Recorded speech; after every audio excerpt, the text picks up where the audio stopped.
I sat at that dinner table for 7 years, smiling, passing dishes, pouring wine, and the whole time I had the evidence in my phone. I was just waiting for the perfect moment. And tonight was finally it. My name is Cassandra Hartwell. Most people call me Cassie. I'm 34 years old and I have been married to my husband Daniel Hartwell since I was 26. That makes 8 years of marriage. 8 years of Sunday dinners at the main house. 8 years of being the woman at the end of the table who gets up to refill water glasses while everyone else stays seated. 8 years of nodding pleasantly when a leaner steered the conversation away from anything I said.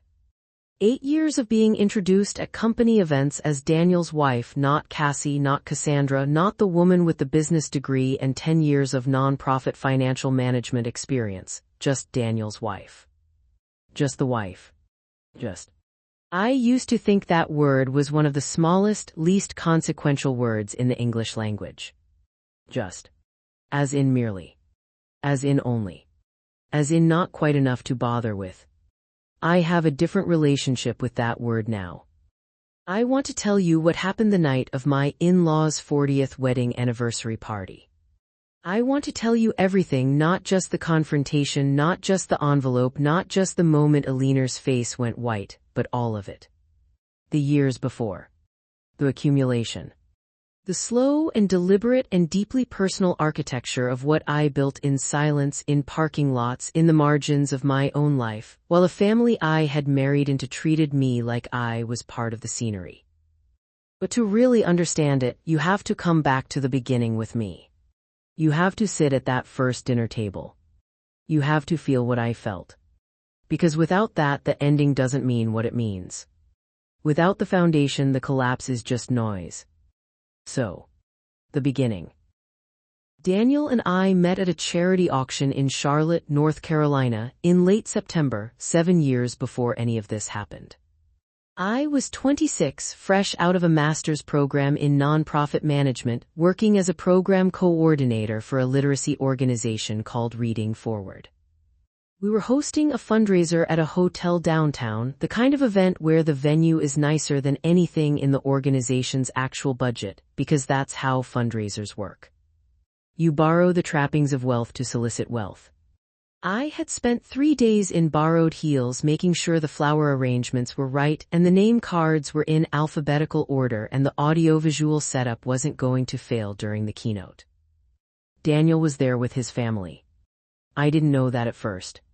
I just saw a man in a well-cut navy suit standing by the silent auction tables, holding a glass of wine he wasn't drinking, looking at a framed print of a child reading a book with the expression of someone genuinely moved by it. Not performing moved. Actually moved. I noticed that specifically, the quality of his stillness in front of that piece. Like he was somewhere else for a moment. I went over because I was supposed to be circulating and engaging donors, and he looked like someone who might become one. I introduced myself. He introduced himself. We talked for 45 minutes about books in childhood and the logistics of rural literacy programs and whether audiobooks counted as reading. He had opinions. Good ones. He was easy to talk to in a way that felt rare, the kind of easy that comes from someone who actually listens instead of just waiting for their turn to speak. He bought the framed print. It was the highest bid of the night. He asked for my card at the end of the event. I gave it to him thinking donor prospect. He called me 3 days later. Not about a donation. We dated for 8 months before I met his family. He was not secretive about them. He talked about his father Richard often with warmth and a specific kind of admiring restraint, the way people talk about someone they genuinely respect. He talked about his brother Marcus with the rolling eye affection of a younger sibling who has spent a lifetime being compared to someone louder. He talked about his mother less frequently, and when he did, the tone was different. Not negative. Not resentful. Just careful. Like he was measuring each word. She's very present, he said once. We were at dinner and I'd asked him what she was like. He took a moment before he answered, which I noticed. She runs things, she always has, the house, the company finances, the social calendar, everything. She's very good at it. Does she like people? I asked. I'm not sure why I phrased it that way. It just came out. He smiled, but the smile had a complicated edge. She likes people who know their place, he said. I stored that. I didn't know yet what to do with it, but I stored it. The first dinner at the Hartwell house happened in May, 8 months into Daniel and me dating. He'd been delaying it. I could feel the delay even if he never named it, and when he finally mentioned it, his whole posture shifted. Went from relaxed to braced. Like someone about to walk into a wind. He gave me the rules in the truck on the way there. Don't mention the 2015 lawsuit. It was a contract dispute with a major client that had gone to court and been settled, and Richard still found it painful. Don't sit in the chair by the east window. That was Richard's chair, and the family had stopped explaining that to people after an uncomfortable incident years ago when a guest unknowingly sat there, and Richard had stood in the doorway of his own dining room for a full 30 seconds without speaking. Let mom serve first at the table.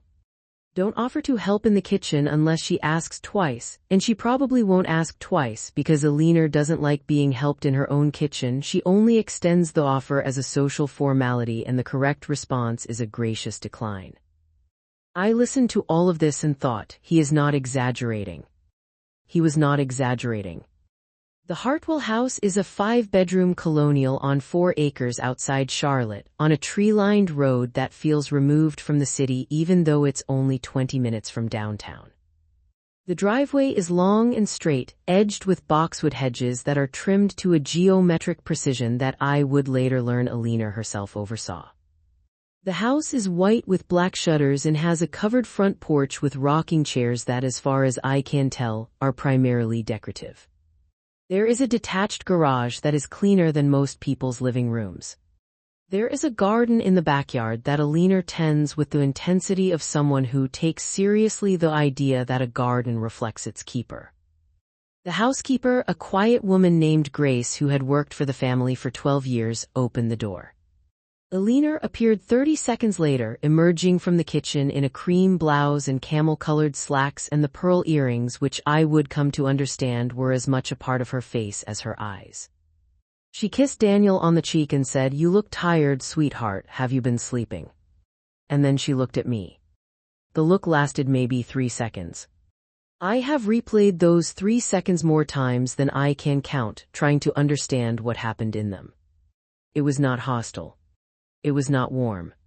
It was the look of someone doing a rapid and comprehensive assessment, a kind of human appraisal, and arriving at a preliminary conclusion that she would revisit later. "Cassandra," she said. She already knew my full name. I hadn't told Daniel to tell her the full name. She had found it. "Welcome to our home." Richard came out from the study, a big, broad-shouldered man with Daniel's eyes and a handshake that told you everything about how he'd built his life.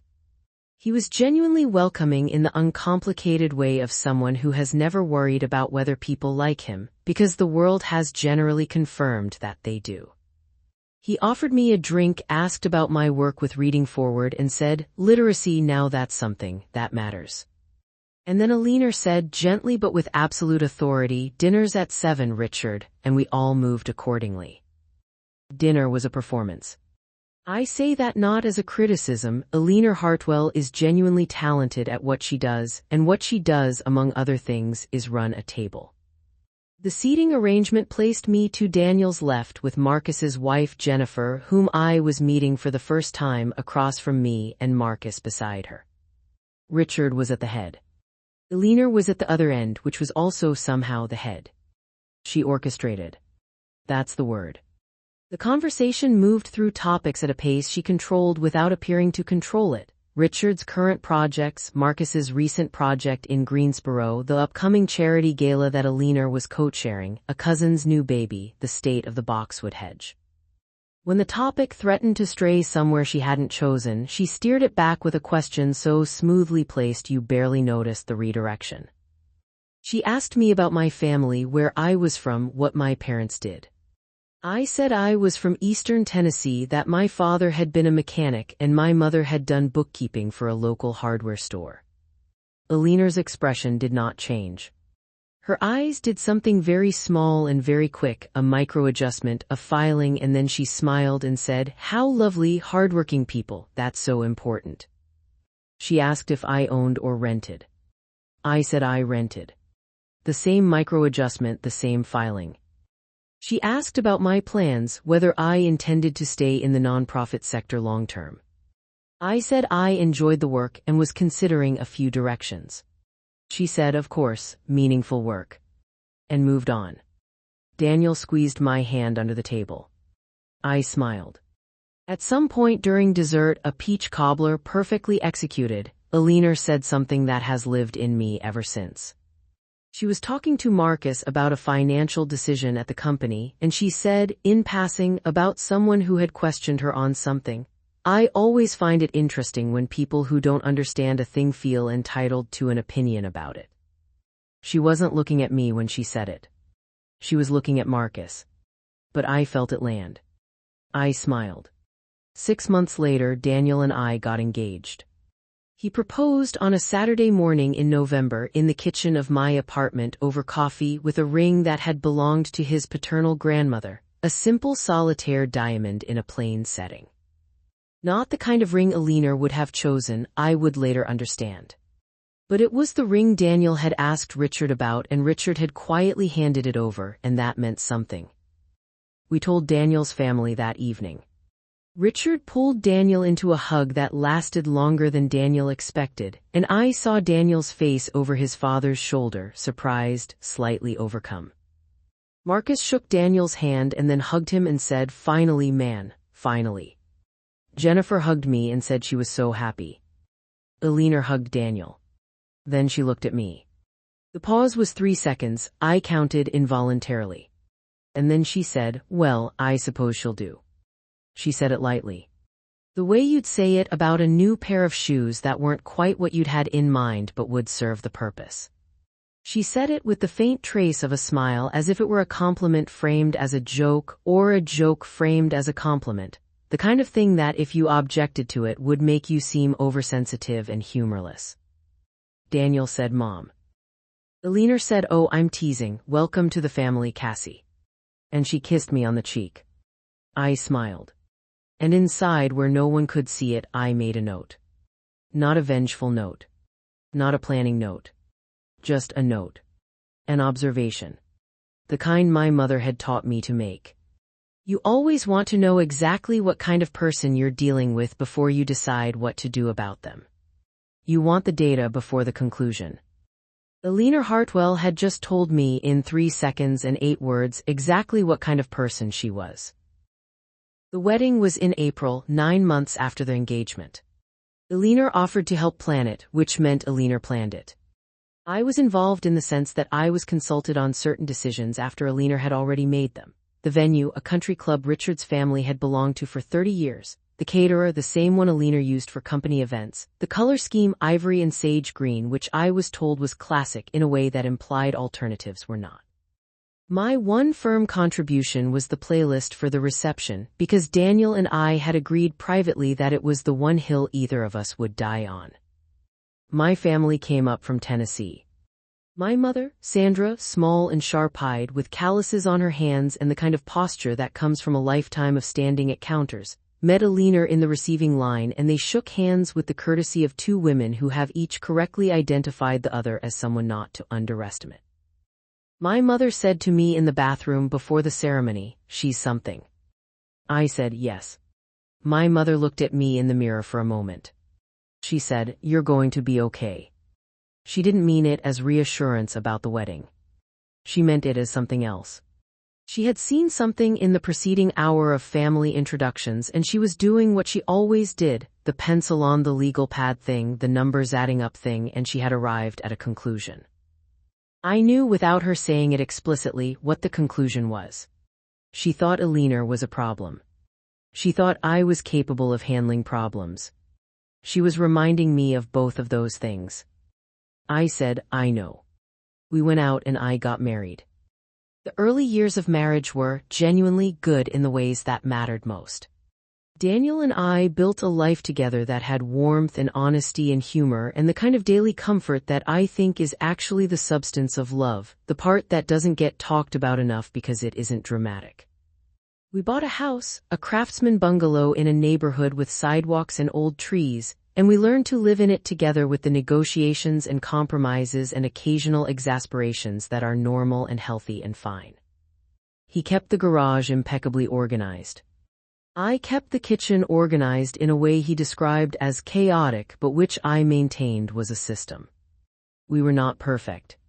We were good.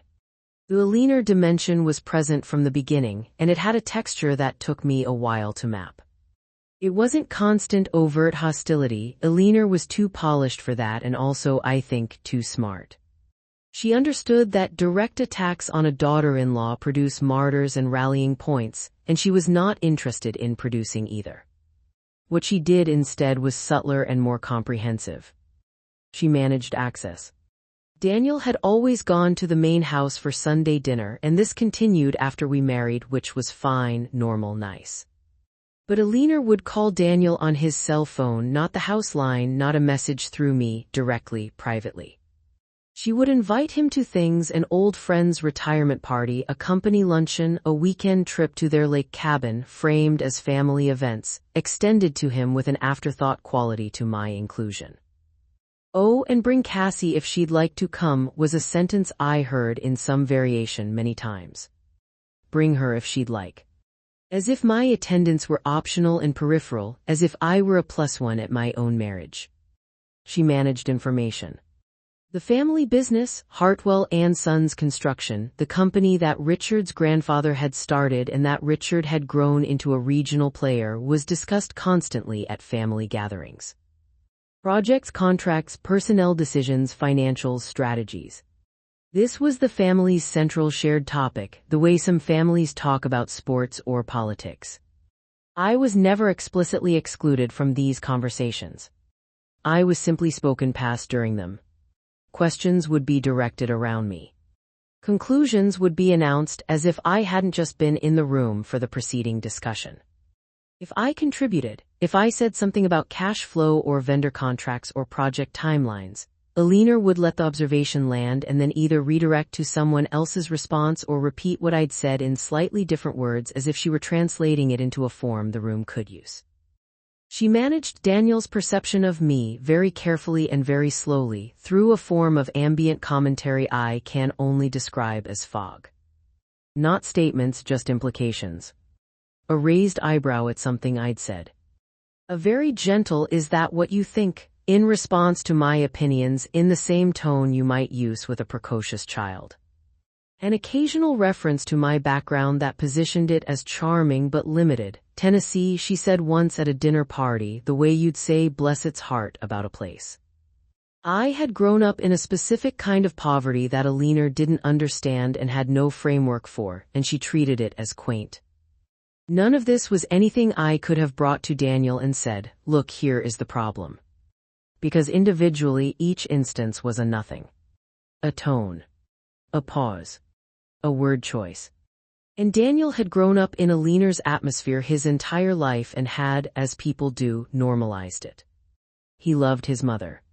He believed in her competence and her love for the family, and he wasn't entirely wrong. Eleanor's love for her family was real, even if it was expressed in ways that were primarily about control. He would have listened to any specific complaint I made, and he would have believed me, and he would have said something to Eleanor. And Eleanor would have handled it with such graceful hurt and wounded innocence that Daniel would have come home not quite angry with me but quietly troubled, and I would have been exactly worse off. So I did not complain. I observed. I was patient. And I paid attention to the one thing that Eleanor had apparently decided I was too unimportant to protect against, the financial operations of the company. It started in the second year of my marriage. We had just moved into the Craftsman bungalow and I was working full-time at Reading Forward and helping Daniel part-time with administrative catch-up at the company, scheduling, correspondence, vendor communications, during a period when the company had taken on 3 large concurrent projects and was slightly overwhelmed. Daniel asked me to help. Eleanor declined the offer before he could accept it. We have systems, she said at a Sunday dinner. Daniel had mentioned casually that I'd been helping him organize some paperwork. Alina's head had come up from the salad she was serving. The company operates on specific processes that we've developed over years. It's better not to introduce confusion. Daniel nodded in the automatic way of someone who has been nodding at his mother's pronouncements for 30 years. I said, of course I understand. And I smiled. But I noticed. Because what Alina had just said contained something interesting. She hadn't said Daniel knows the systems. She hadn't said Marcus handles it.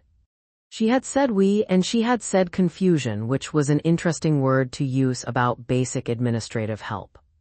Why would someone with a business degree and a decade of financial management experience create confusion?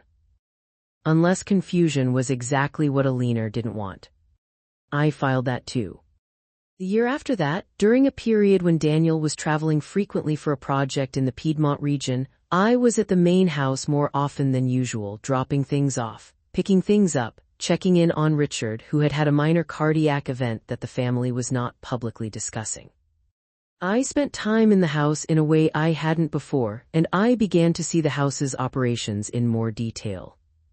Alina ran the house and the company's administrative functions from the same desk, in the same study, with the same organizational precision. The study was a large room lined with bookshelves and filing cabinets, with a window that looked out over the backyard garden, and it smelled like the leather of old file folders and something faintly floral that I associated from that point on specifically with Alina. She was careful about her space, nothing was left out casually, nothing was accessible without intention. Almost nothing. I was in the study one Tuesday afternoon in March. I had dropped off documents Richard needed to sign and was waiting for a call from Daniel. The housekeeper, Grace, had shown me in and said Alina had stepped out briefly. She was at a garden center down the road, she'd be back in 10 minutes, and I was welcome to wait. The desk was in front of me. On it, a framed photo of Richard and Alina at some event, young, laughing. A crystal paperweight. A pen holder. A legal pad covered in Alina's precise handwriting, columns of numbers which didn't surprise me. Alina was always working through numbers. And next to the legal pad, face up, uncovered, a printed bank statement. I want to be extremely clear about this moment because I have thought about it many times in the years since, and I have asked myself repeatedly whether what I did next was right. I was not going through Alina's things. I was sitting in a chair across the room from the desk. The document was in plain sight. I was not looking for it. I was not hunting for anything. I was just there in the room with eyes. And numbers call to me the way music calls to musicians. That's not an excuse. It's just true. My mother had sat me at her knee when I was 9 years old and taught me to read a balance sheet the way some mothers teach their kids to read music. By the time I was 12, I balanced the family's checkbook. By the time I was in college, I was doing volunteer tax prep for seniors at the community center. Numbers are a language I read involuntarily, the way fluent speakers of a language can't choose to not understand words they hear. The statement was in plain sight. And the account name at the top was not Hartwell and Sons. It was Meridian Property Solutions, LLC. The balance was $340,000. I had perhaps 90 seconds. Grace had said 10 minutes, Alina had been gone at least 5 of those when I arrived. I didn't deliberate. I took out my phone and photographed the statement, the whole page clearly.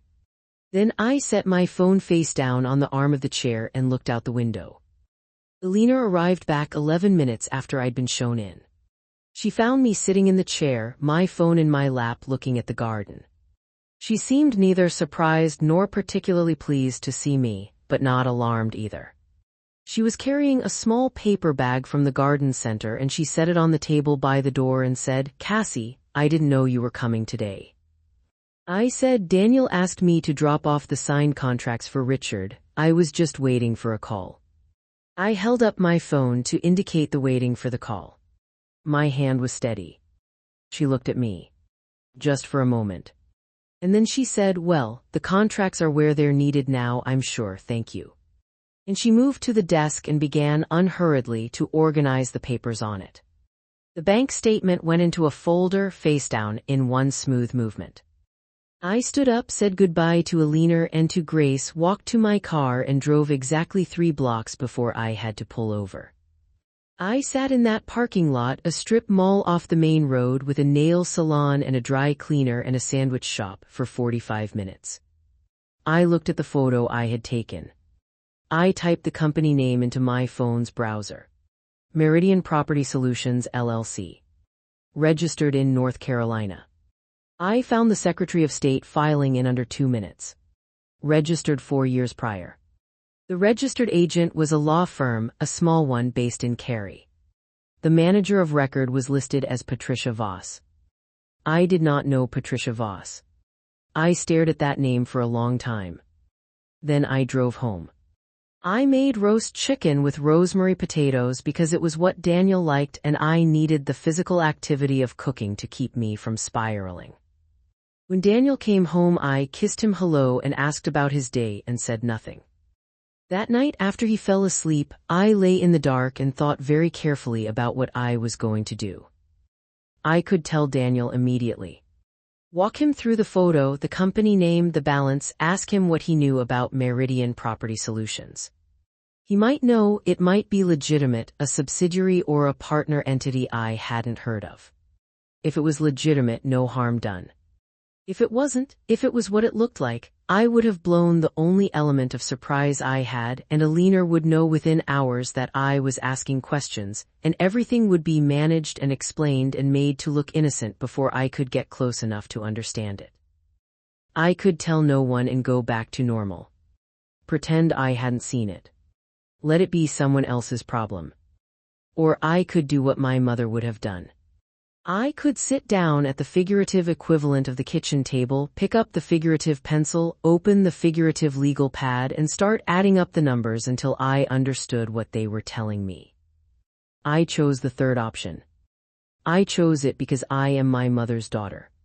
And because something in me, the part that reads numbers involuntarily, the part that notices when things don't add up, had been noticing things that didn't add up for 2 years, small things, background things, and this was not a small thing. This was $340,000 in an account belonging to a company I'd never heard of, sitting on Alina Hartwell's desk next to her personal legal pad. That was not nothing. That was a door. And I was going to open it. I want to tell you what the next 4 years were like because I think it's important to understand that this was not exciting. It was not glamorous. It did not feel most of the time like building toward a moment of triumph. It felt like maintaining a secret life within my regular life, which is exhausting and lonely, and on the nights when I was most doubtful, felt deeply uncertain, like maybe I was wrong, like maybe I was being paranoid, like maybe I was the problem Alina had always quietly implied I was. Those nights were real. I want to be honest about them. The first thing I did was research Meridian Property Solutions as thoroughly as I could from public records. North Carolina's Secretary of State maintains a publicly accessible database. I spent 3 evenings over 2 weeks going through everything available: the registration date, the registered agent, the manager of record. Patricia Voss, the listed manager, had no significant public web presence. The law firm listed as the registered agent handled business formations and real estate transactions. Meridian had no website, no social media presence, no reviews, no trace of commercial activity anywhere I could find online. A company with $340,000 in its account and no discernible operations. I thought about this. There are legitimate explanations for a holding company with a clean public profile. Real estate investors, estate planners, people who want privacy around their assets, they use LLCs with minimal public footprints all the time. If Alina had family money she was managing privately, that would be her business and not my concern. But Alina didn't have family money. Richard had the family money. And the account I had photographed was not a personal investment account, it was a business bank account formatted the way business accounts are formatted, not personal ones. I hired an accountant. This was the second thing I did, about 3 months after I found the statement. I couldn't go to anyone in Charlotte. Charlotte's business community was too connected and the Hartwells were too established, and I needed someone who didn't know them and had no reason to. Through a friend who had relocated to Asheville, I found a woman named Donna Marchetti, a CPA who specialized in small business accounting and financial forensics. I called her cold, explained that I had some financial documents I needed help interpreting and that I needed complete discretion, and asked if she could work with me. She said yes. I drove to Asheville for our first meeting. Donna was in her late 40s, with reading glasses she kept pushing up her nose and the direct conversational manner of someone who has spent decades explaining complicated financial concepts to people who don't want to hear the complicated parts. I showed her the photo of the bank statement. I told her what I knew about the company. I told her it was connected to a family business and that I was trying to understand whether what I was seeing was normal. She looked at the statement photo for a long time. Then she said, "What's the family business?" I told her construction. Regional. About $40 million in annual revenue. She said, "And you've seen this account, this LLC, in financial discussions. Have they mentioned it as a subsidiary, a holding company?" I said, "Never, I've never heard of it." She pushed her glasses up. She said, "That alone doesn't mean anything. Companies have entities they don't discuss publicly all the time, but if you can get me more payment records, invoices, any evidence of what this LLC is supposedly for, I can tell you more." That was the beginning of my education with Donna. We met 8 times over the next 2 years, always in Asheville, always with fresh documents, always with the same careful discretion she had promised and maintained. I paid her $200 an hour from my own savings, money I had been setting aside quietly, a small amount each month since before this started, because I had always believed in having resources that were entirely my own. The documents I brought her came from the same process, patience and observation. Every time I was at the main house and documents were within my sight or reach, on a desk, on a counter, in the recycling pile which Grace emptied on Thursdays and which therefore had a window between Tuesday and Thursday during which it was accessible, I photographed them. I never took anything. I never moved anything. I only photographed what was in plain sight. I cross-referenced dates, vendor names, account numbers against the project files Daniel sometimes brought home. I used public records requests which anyone can file, which cost very little, which produce responses that are perfectly legal to use, to obtain corporate registration documents, property filings, and court records. I kept everything in a folder on my phone, backed up to a cloud account that was not connected to any email address Alina or Daniel knew about, in a folder protected by a 6-digit PIN that was not my birthday or Daniel's or any combination of numbers someone could guess.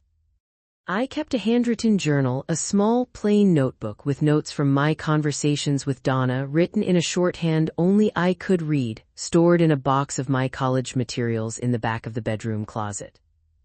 I led, during those 4 years, a completely normal life alongside this one. I went to Sunday dinners. I attended company events. I passed the bread basket. I complimented Alina's garden. I asked after Marcus's projects. I smiled at the jokes. I volunteered at Reading Forward, eventually becoming the program director, which Alina noted once as sweet. "You really do love that little organization."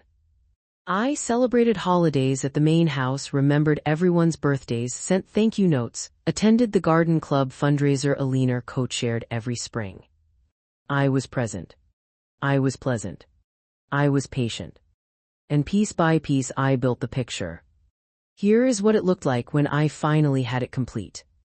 Meridian Property Solutions LLC had been registered 7 years prior to the anniversary party, 2 years before Daniel and I had even met. Its manager of record, Patricia Voss, was Alina's college roommate at the University of North Carolina. They had stayed in contact over the decades in a way that was not publicized but was documented.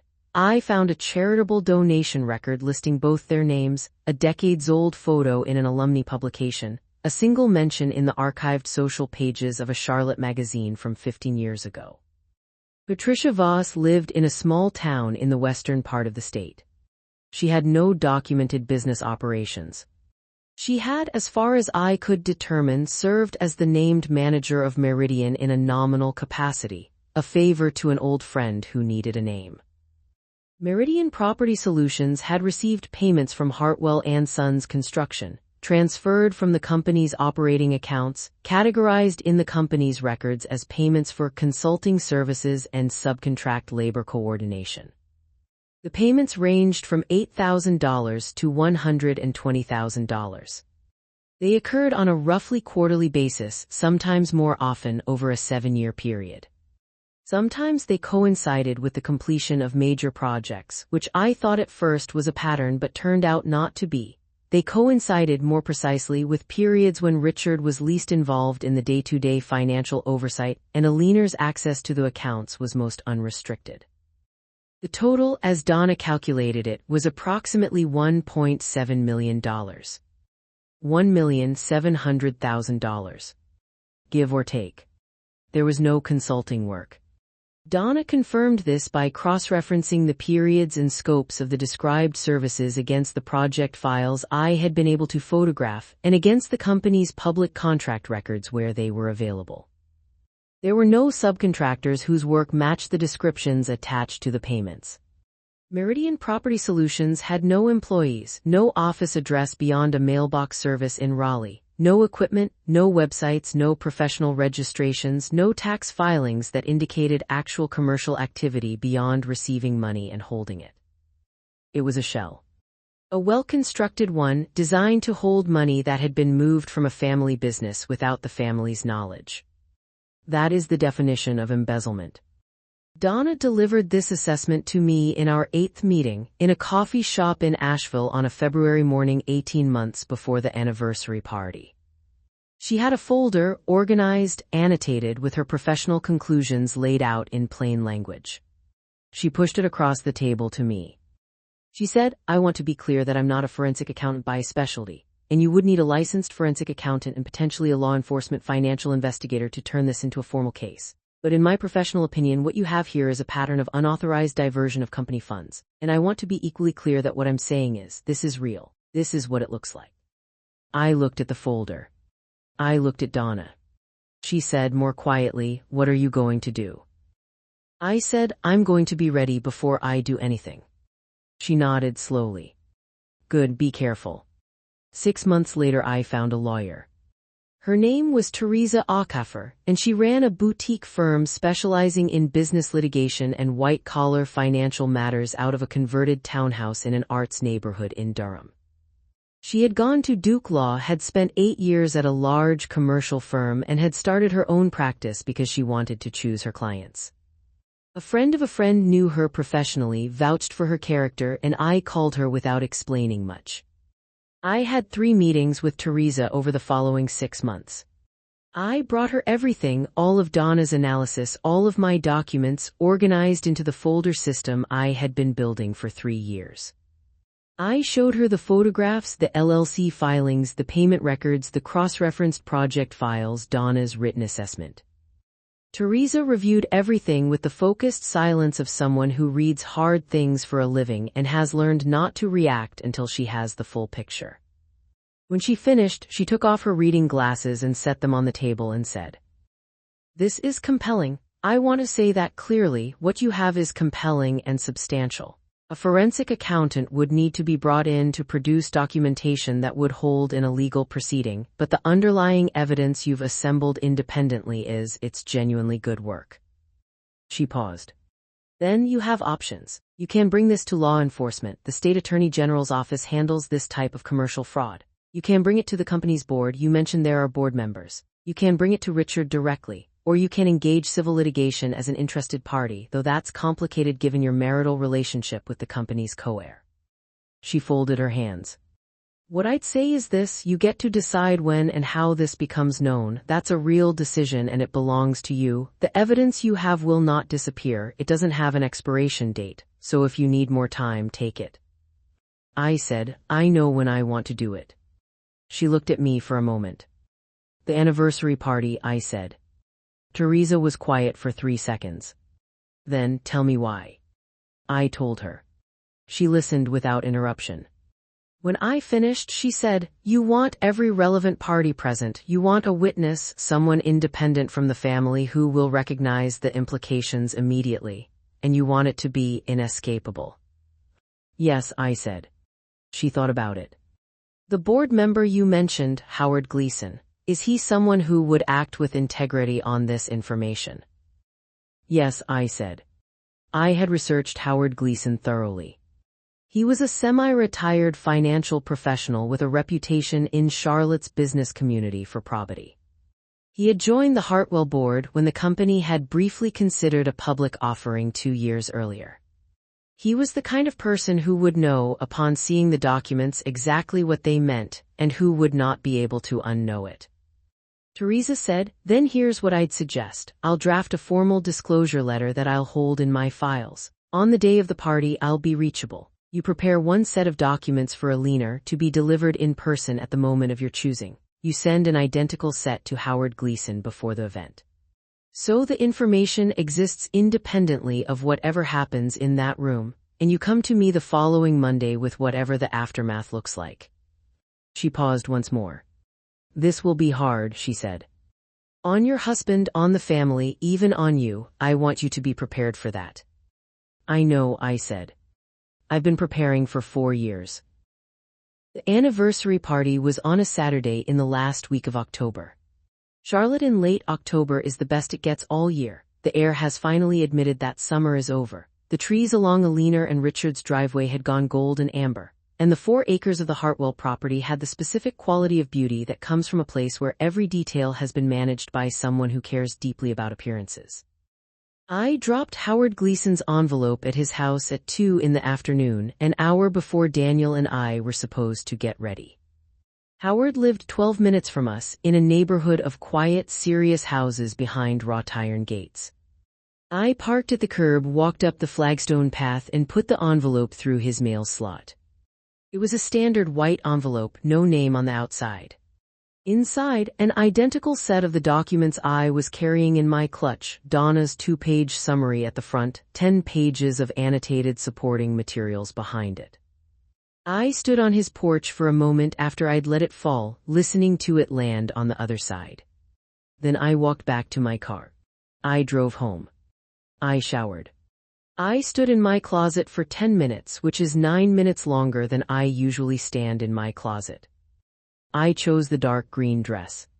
Not because it was the most beautiful thing I owned. I had a few pieces that were more conventionally impressive. I chose it because it was the color I feel most like myself in, and I wanted to feel like myself that night. I did my hair simply down. Small diamond studs, Daniel's our 3rd anniversary. Not Alina's pearls. I looked at myself in the mirror for a long time. I thought, you have done everything you can do to be sure. You have triple-checked everything. Donna has checked it. Teresa has checked it. The documents are real. The pattern is documented. This is not a mistake. And then, it's going to hurt people you love. That was the part I had sat with the longest, through the longest nights of the past 4 years. Not Alina. I was not at that point particularly concerned with Alina's pain. But Daniel. Richard. Marcus even, who was pompous and competitive but was not a bad person and had no idea what his mother had done. This was going to crack something open inside each of them that would not fully heal. Truth does that. It is worth it, and it does not heal cleanly. I had made my peace with that. Or as close to peace as I was going to get. Daniel appeared in the doorway of the bedroom. He was in his good suit, charcoal gray, a cut that made him look taller than he was, and he was adjusting his cufflinks in the distracted way he always did when he was slightly nervous about something. He looked up and saw me at the mirror, and his expression did the thing it sometimes did, the thing that reminded me of why I had married him. It softened completely and without calculation. You look beautiful, he said. Thank you, I said. I turned and straightened his collar, which didn't need straightening because I needed something to do with my hands. He said, "You okay? You seem, I don't know, quiet." "I'm good," I said. "Just thinking." He put his hands on my shoulders and looked at me for a moment. "She's going to say something tonight," he said. "She always does, whatever it is, just don't let it get to you." He meant Alina. He meant some remark, some condescension, the usual ambient dismissal. He was trying in his way to protect me. I thought, "Oh my love. You have no idea what tonight is." I said, "I'll be fine." And I smiled at him, genuinely this time, because the smile was for him and not for the room, and that's a different thing entirely. We drove to the main house in Daniel's truck, which always felt too casual for Alina's events, but which Daniel drove to everything regardless. And I watched the gold and amber driveway approach through the windshield and thought about the first time I had driven up that driveway 8 years ago and the rules Daniel had recited, and how much smaller I had felt then. How much smaller I had been expected to remain. The main house had been transformed. In the 48 hours before the party, Alina had overseen, and I used that word with full intention, the installation of white rose centerpieces in the dining room, the replacement of the everyday tablecloth with the heirloom linen that came out 4 times a year, the polishing of the silver, the arrangement of the extra seating, the positioning of the string quartet in the foyer. And about 30 other details that I knew about because I had heard Alina on the phone with the caterers, the florist, and the party rental company on at least 4 occasions over the preceding month. The caterers' vans were in the side yard when we arrived, and the string quartet was playing something baroque and graceful in the foyer, and the first wave of guests had already arrived and were moving through the rooms with the specific ease of people who are in a place they've been many times. The main house always felt on these occasions like a small universe with its own gravity, everything oriented toward Alina, everything finding its natural place in relation to her. Richard met us at the door. He was dressed in his one good suit. He had several, but there was always the one he preferred, slightly worn at the elbows, and Alina had gotten him a new one for the occasion, and he was wearing it with the faintly uncomfortable look of a man in borrowed clothes. He hugged Daniel and then turned to me, and his face opened in genuine pleasure, the way it always did when I arrived. Richard had always been kind to me. Uncomplicated, direct, warm. I loved him in the way that you love people who deserve it. I hugged him back. I thought, "I'm sorry for tonight. I'm not sorry for what it will give you back." Alina appeared within seconds of us entering because Alina always appeared within seconds of a new arrival. Monitoring the event was a constant, unconscious function for her, like breathing. She was in ivory, a gown this time, not a dress, the difference being its importance, and Alina always knew the difference. The pearls. Her hair silver and perfect. She looked genuinely magnificent. She kissed Daniel's cheek and said his face looked tired. She looked at me and said, "Cassie, how sweet." And she moved past us to the next guests. I felt the envelope in my clutch. Solid. Real. Ready. I smiled. The next 2 hours were the party. I will try to give you the texture of them because they matter not for anything dramatic that happened in them but for the accumulation of normal, which is its own kind of power. We circulated. I talked to Marcus's wife Jennifer, whom I genuinely liked, and to 3 of Richard's business associates whom I'd met at various company events, and to Daniel's cousin Trevor, who was funny and slightly too loud after a second scotch. I ate past appetizers, smoked salmon on cucumber, miniature crab cakes, something involving fig and prosciutto that I didn't take a second of even though I wanted to. I drank half a glass of champagne and then switched to sparkling water because I needed to be fully present. I watched Alina. She was in her element in a way I had rarely seen equaled. She moved through her own event with the confidence of someone for whom this was the natural order of things, herself at the center, gracious and warm and in control, the others arranged around her in their proper orbits. She laughed with Richard's oldest friend, a bear of a man named Gerald who had known Richard since college and who loved Alina in the uncritical way of someone who has only ever seen the performance and never the machinery behind it. She spoke to the caterers in the kitchen in a tone that was friendly and precise. I caught a fragment of it, passing the kitchen door. "The bisque should be plated within 10 minutes of people sitting, please. It doesn't improve with waiting." The caterer nodded with the eagerness of someone accustomed to people who know what they want. She was, I thought, watching her from across the room, extraordinary. In another life, with different choices, she would have been extraordinary in ways that didn't require anyone to be smaller. She had a mind for systems, for organization, for the management of complex moving parts. She had built and maintained for 40 years a family and a business infrastructure that genuinely functioned. The money she had taken, $1.7 million over 7 years, was not about greed in the simple sense. Eleanor was not a person who wanted yachts or vacations or luxury goods. She wanted security. Control. A private certainty that could never be taken from her, in a world where her entire identity was built on the structure of someone else's inheritance. I understood that. I did not excuse it.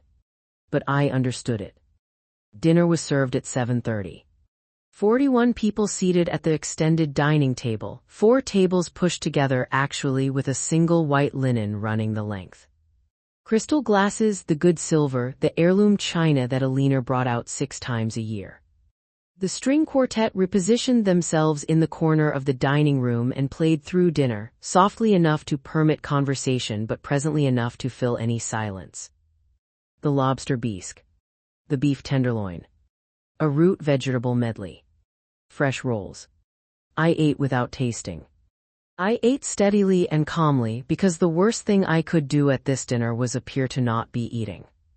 Daniel talked with Marcus across the table about a project in Raleigh, a mixed-use development, large, the kind of project that would define the company's capacity for the next 2 years. Marcus was animated about it. He always came alive talking about big projects. He had his father's love of the work even if he had his mother's love of the position. I listened and nodded and asked a question at the right moment, and the whole time I was aware of the envelope in my clutch on the seat beside me. Richard at the head of the table was pink-cheeked and warm.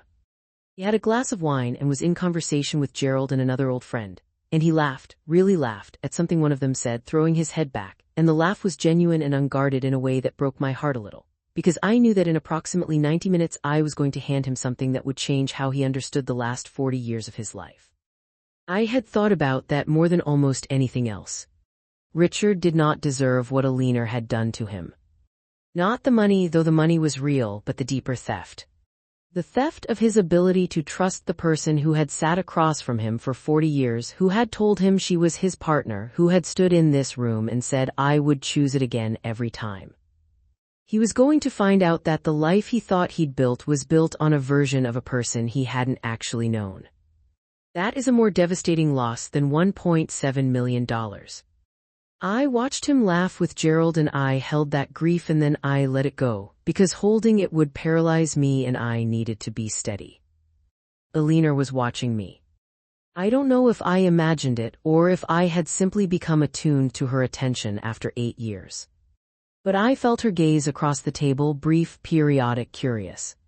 As if something in my manner tonight was different, not wrong, not alarming, just slightly unfamiliar. The way you can tell something has shifted about a room you know well, even before you identify what it is. She looked away. I looked at my plate. Dessert arrived with ceremony. The cake was extraordinary. Eleanor had commissioned it from a pastry chef in Charlotte who did wedding cakes for people who cared about this sort of thing. And it was 4 tiers of white fondant with 40 hand-sculpted sugar roses, 1 for each year, and the assembled guests applauded when it was wheeled in. Eleanor was genuinely moved. She pressed her fingers to her lips and looked at it with bright eyes. Whatever else Eleanor was, she had spent 40 years in this marriage and it had been real to her in its own way. Richard looked at her when the cake came out and his expression was, it was too private for me to look at for long. I looked away. Marcus stood to give the first toast. He always spoke first at family events. There was an unspoken hierarchy to these things that everyone participated in without discussing. Marcus's toast was good. It was warm and specific and occasionally funny, and he clearly meant it. He talked about watching his father build something and his mother hold it together, and he talked about legacy and about integrity, And he looked at Daniel and at me and said he hoped the next generation would carry it forward with the same integrity their parents had shown them. I felt Daniel's hand find mine under the table. Richard stood. Short, sincere, the real thing. He talked about 40 years like they were a single long day that had gone the way a good day goes, not perfectly, but truly. He looked at Alina and said, "You are the reason any of this exists. I want you to know I know that." He sat down.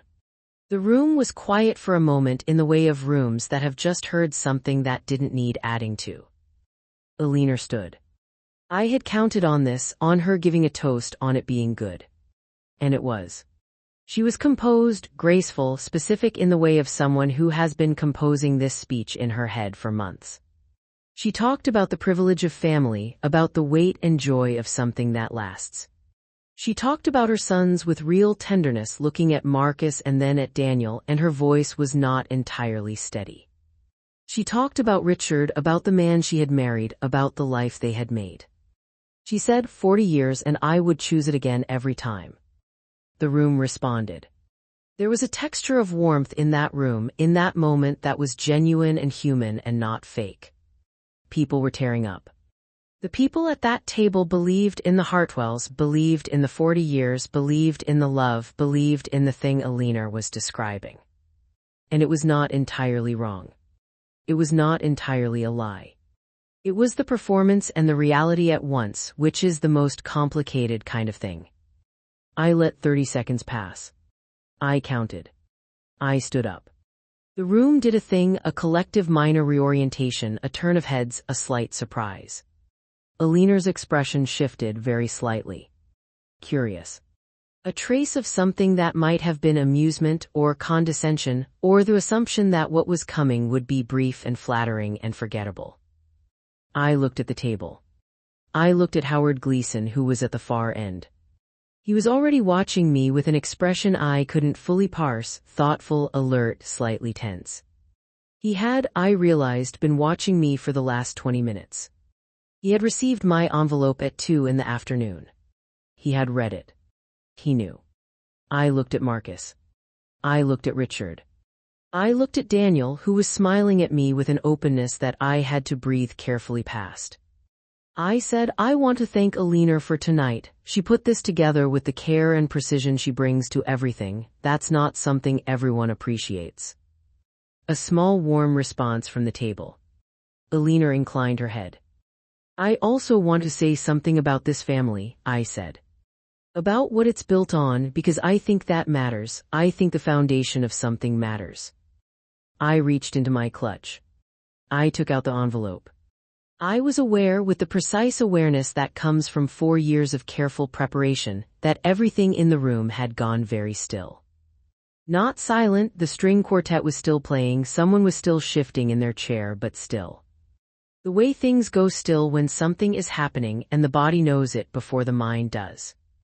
I said, "Alina, I've been holding on to something that belongs to this family. I think tonight is the right time to give it back." I set the envelope on the table. I slid it across the white linen to where she sat. The slide of it, a standard white envelope moving across an heirloom tablecloth, 3 feet of white cloth and 20 years of family dinners, was the most ordinary sound. And it was the loudest thing in the room. Alina looked at the envelope. Then she looked at me. Her expression was held, controlled, in the way of someone who has had decades of practice. She was composure itself. She picked up the envelope with hands that were perfectly steady. She opened it with the small tearing sound of a seal being broken. The first page was Donna's summary. 2 pages, plain language, no legal jargon. Donna had written it to be understood by anyone who read it because I had asked her to. She had titled it, "Summary of Findings, Meridian Property Solutions LLC and Payments from Hartwell and Sons Construction 2017 to 2024. I watched Alina's eyes move down the first page. I have spent time trying to describe what happened to her face in those moments, and I don't think I can do it completely. It was not a collapse. Alina Hartwell does not collapse. It was something more precise than that. It was the thing that happens when a structure meets the one force it was not built to withstand. The smallest possible failure at the foundation, a tightening around the eyes, a microscopic stilling of the jaw, and then, spreading outward from there, the beginning of something larger. She turned to the second page. Her hands were still steady. I will always respect that. Richard said quietly, Eleanor, what is it? She did not answer. She turned to the third page. The room had gone entirely still. The string quartet had noticed that something was happening and had let the current piece trail into silence. 40 people were looking at the head of the table where Eleanor sat reading and at the seat beside Daniel where I stood watching. Marcus said louder, Mom, what's going on? And then Howard Gleason at the far end of the table cleared his throat once quietly and said, I believe I received something similar this afternoon. The room came apart. That's the only way I can describe it, not violently, not all at once, but in the way that something under pressure comes apart when the seal finally breaks. Richard reaching for the papers. Marcus pushing his chair back. Jennifer reaching for Marcus's arm. Several of the older family friends exchanging glances that contained the specific horror of people witnessing something they cannot retroactively unsee. The caterers freezing in the doorway to the kitchen. Daniel turned to look at me. It was slow. It is always slow in memory, these pivotal moments. The brain records them at a different frame rate, preserving each second in more detail than anything before or after. He turned slowly and his expression moved through several things in a few seconds. Confusion, a question, the beginning of understanding, and then something past understanding that I don't have a word for.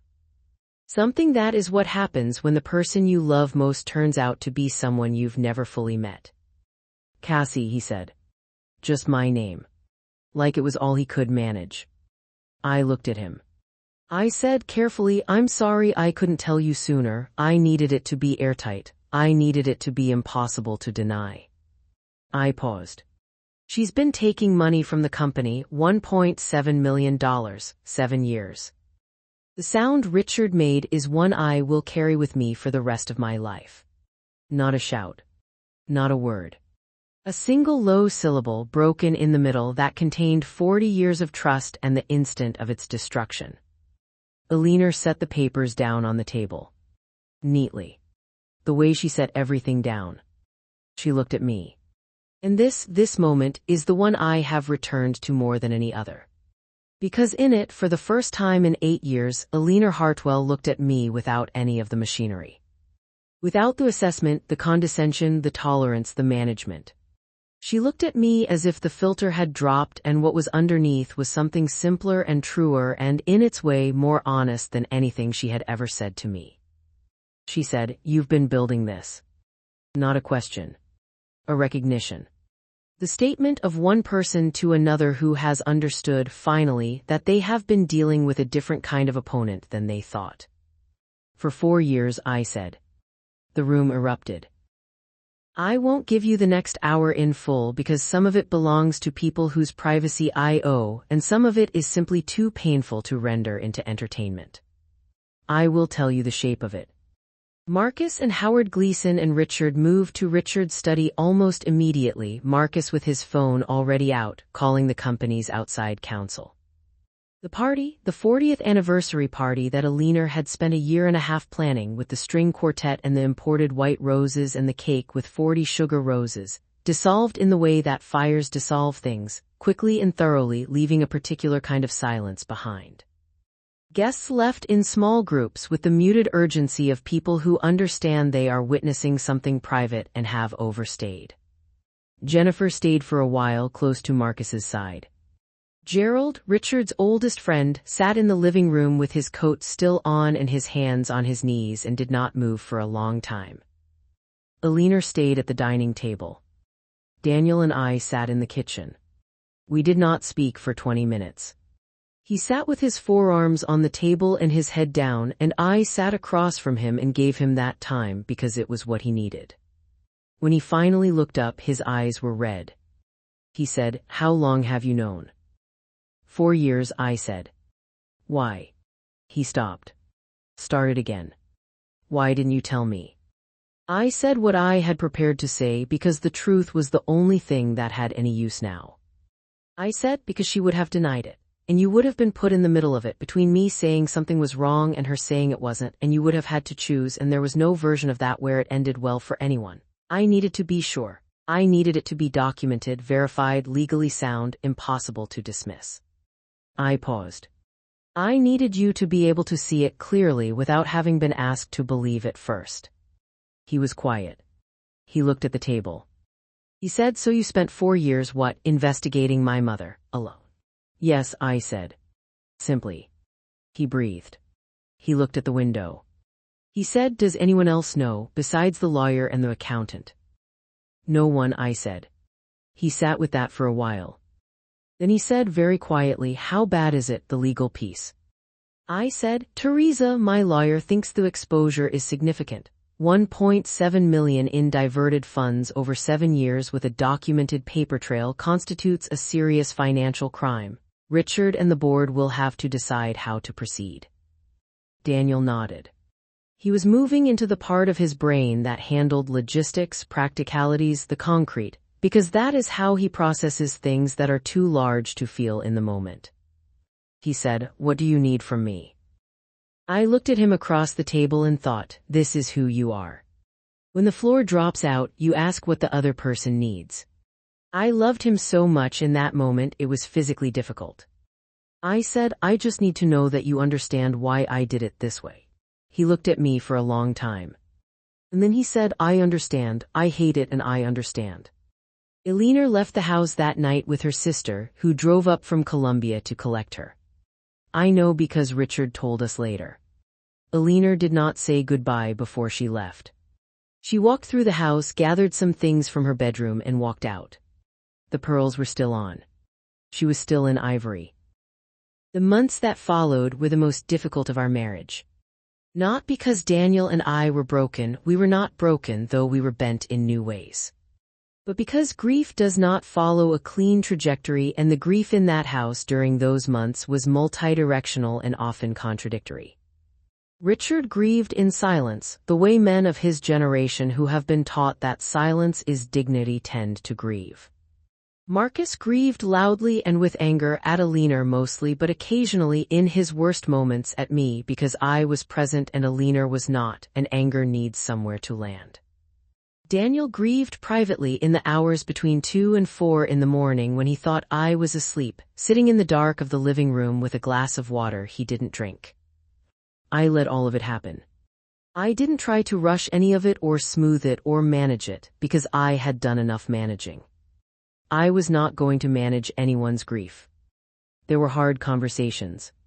There were questions I had to answer more than once because the mind keeps going back to questions it can't fully absorb the first time.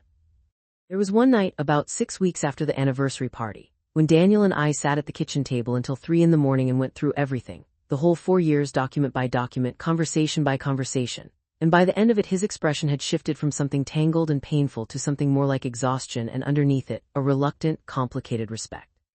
He said, you're more patient than anyone I've ever known. I said, my mother taught me. He said, I know, I've thought about that a lot. A pause. She saw her, didn't she, your mom, at the wedding? Yes, I said. And she didn't say anything to you? She said enough. He looked at the table. He said, what do I do with her, with my mother? I said, that's yours to figure out, I can't tell you how to feel about her. He nodded. Do you think there's a version of this where we still have a family? I thought about that carefully. I said, I think the family you had was always partly fictional, the part that depended on not knowing this, and I think what's true, what's actually real between you and your father and between you and Marcus, that's still there. It was never Eleanor's. She didn't make that part. He was quiet for a long time after that. Eventually he said, I'm glad you did it, I want you to know that. I'm angry in about 15 directions and I'm sad in ways I don't know how to name yet, and I'm glad you did it. I reached across the table and put my hand over his. He turned his hand over and held mine. We sat there until the light changed. The legal process moved at the pace legal processes move, which is slowly and without drama, which is a mercy in its own way. Teresa quarterbacked our side of it alongside a forensic accountant she brought in to produce the formal documentation needed for legal proceedings. The company's outside counsel engaged separately on behalf of Hartwell and Sons and Richard.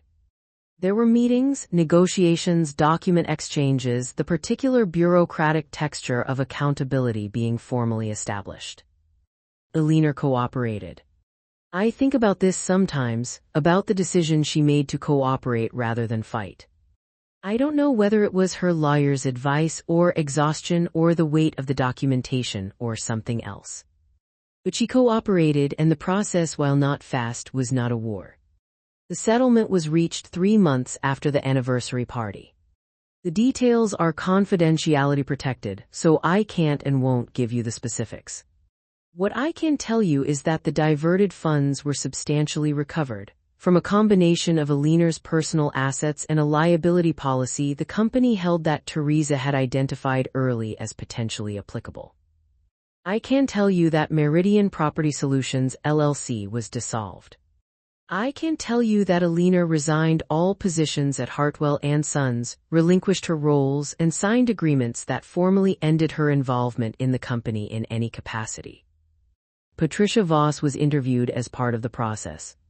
She had in fact served as manager of Meridian in a nominal capacity only, as I had suspected. She had a genuine friendship with Alina and had agreed to have her name on the documents decades ago without understanding the full purpose, and had over time stopped asking. She was not charged with anything. I don't know what happened to her friendship with Alina. I imagine it became complicated. Richard did not divorce Alina. I want to be clear about that because I know people assume they would know how they'd respond to such a thing until they're in it. He is 70 years old. He spent 40 years building a life with her. The love was real, even if it was built partly on a false foundation. He did not leave. But he withdrew. There is a quietness between them now, in the limited contexts in which I observe them, that was not there before, and I think it is the quietness of a man who has had to revise his understanding of his own life, and is still 3 years later in the process of that revision. I think about Richard more than I expected to. I think about whether what I did was right. I believe it was. But I am not simple about it. Marcus took over the full financial oversight of the company with a new outside CFO, a professional with no family connection, hired through a search firm. The company underwent a comprehensive external audit which found a handful of smaller irregularities unrelated to Alina that have since been addressed. The board implemented oversight structures that should have been there earlier. The company is operating, as of the last I heard from Daniel, with a cleaner picture of its own finances than it's had in a long time. Hartwell and Sons is still standing. That matters to me because of the 53 people who work there. I see Alina at family events. This is not something I chose, it is simply what happens when you are married into a family and the person you have held accountable is still part of that family, because families are not criminal courts and expulsion is rarely clean. She comes to Christmas. She comes to Marcus and Jennifer's daughter's birthday. She attends when she is invited, the things she is invited to. She is always impeccably dressed. She still wears the pearl earrings. She still sends thank you notes on monogrammed stationery within 24 hours of a gift. She still says bless your heart with that smile. She is, in other words, still Alina. She has never apologized to me. Not in 3 years, not once, not in any form I recognized as genuine. There was one moment at Jennifer and Marcus's place at Christmas 2 years ago when she found herself next to me briefly in the kitchen and she said without preamble or context, "You were very thorough." And I said, yes. And we both moved back to the party. That is the closest we have come. I don't resent the lack of apology. I don't need it. What happened between Alina and me is legible to both of us without any language being applied to it. And I think, on some level, there is a strange kind of mutual respect in the way we occupy a room together now, the respect of adversaries who have fully assessed each other and established the terms. She doesn't call me just the wife anymore. I don't smile to be polite. Daniel and I are still married. We have been through the kind of thing that ends some marriages and deepens others, and ours deepened, though not without cost. There are nights when he is still quiet in a way that I know is about his mother and what happened, and I give him that quietness without trying to fill it. There are other nights when he talks about it directly with an honesty that has come, I think, from everything that year stripped away. The pretense. The management. The necessity of maintaining the version of the story everyone had agreed to believe. He asked me once, a year after the anniversary party, whether I had ever doubted it. Whether there was a moment when I had come close to letting it go, to deciding the cost was too high. I thought about it honestly. I said, there were nights when I thought maybe I had it wrong, when I was afraid I was seeing something that wasn't there. But I went back to the documents, and the documents were real, and I thought about the people at the company and about your father, and I kept going. He said, and me, were you afraid of what it would do to us? Yes, I said. More than anything else. He said, but you did it anyway. Yes, I said. Because what we had, what's real between us, I trusted it to survive the truth. I wouldn't have married you if I hadn't believed that. He was quiet for a moment. And then he said simply, you were right. I think about my mother. Still in Eastern Tennessee, still with the pencil and the yellow legal pad. She is in her early 70s now and is still sharper than most people I know. I called her the morning after the anniversary party from the parking lot of a coffee shop 2 miles from our house, before Daniel was awake. I couldn't tell her the legal details, the process was active and sensitive. But I said enough. I said, Mom, I remembered what you taught me about being underestimated. She was quiet for a moment. I could hear her breath. Then she said, good girl. 2 words. And they were enough because they were the right 2 words delivered by the right person, and they meant, I see you. I know what you did. I know how long it took. I'm not surprised. And I'm proud of you. I am not telling this story to be celebrated. I want to be clear about that. I am not a hero of this story. I am a woman who found something that needed to be found and sat with it for 4 years and then told the truth. That is not heroism. That is just what you're supposed to do. The fact that it required 4 years of silence and calculation and lonely Tuesday evenings in parking lots is a reflection of the particular situation I was in, not of any exceptional quality in me. But I am also not going to pretend that it didn't matter. That the 8 years of being passed over, talked around, assessed and filed and called just the wife didn't matter. That the weight of being the outsider in a family that had decided I was peripheral didn't matter.